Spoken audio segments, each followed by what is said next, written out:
Hi there, welcome to Time Management and Personal Effectiveness e-coaching. This is lesson number 2 and my name is Paul Puckridge. If you've watched Alice in Wonderland, that wonderful story by Lewis Carroll, you would have been introduced to a character called the Cheshire Cat. And if you remember, Alice is lost in the story and she's looking for a way to get out of Wonderland, and she meets the Cheshire Cat and asks the cat how to get out. And the cat says to Alice, well, where do you want to go? And Alice replies, I don't know. And the cat says to Alice, well, that's easy, because if you don't know where you're going, then any road will take you there. And when I read that, I had an epiphany, because this describes perfectly the challenges that you and I have when it comes to navigating through a busy day.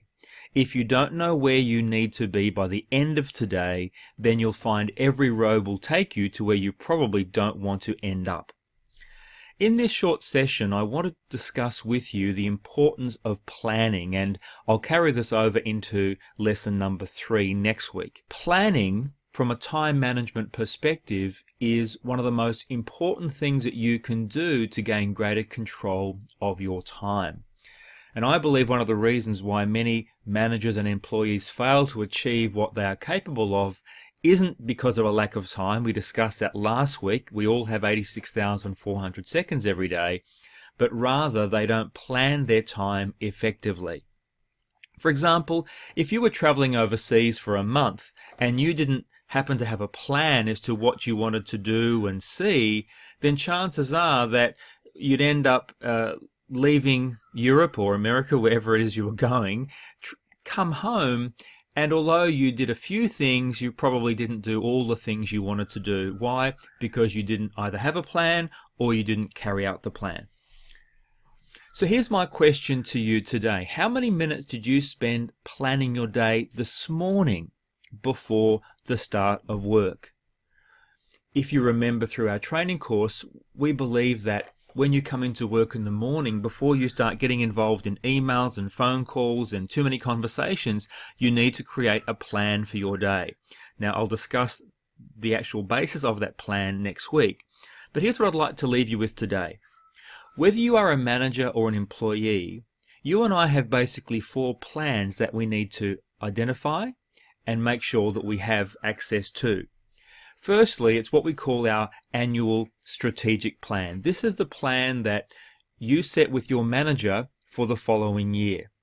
If you're a manager, then you may have accepted a series of KPIs or goals or objectives or projects.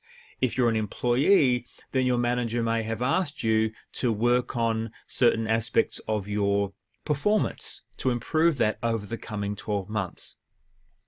The second plan is what we call our monthly tactical plan. In other words, as we start a new month, the question is, what is it you and I have to achieve by the end of the month? If we're managing a project or working on a project, then where do we have to be in the life cycle of that project? What do we have to accomplish? What are our KPIs, whether we are a manager or employee? At the start of every week, we should be thinking about what we have to achieve from Monday to Friday. What are our goals? What are our objectives for the week? Who do we have to call? Who do we have to follow up? What might I need to work on over several days to get to Friday and say I've put in 5 hours worth of work on this particular project? And finally, our daily action plan. This is where the magic happens. Next week I'll go into this in more detail. So let me ask you a question before we wrap up today. Do you know what is expected of you over the next 12 months? Do you know where you're heading and what you and your team have to achieve this month? Do you spend time every Monday morning planning your week ahead?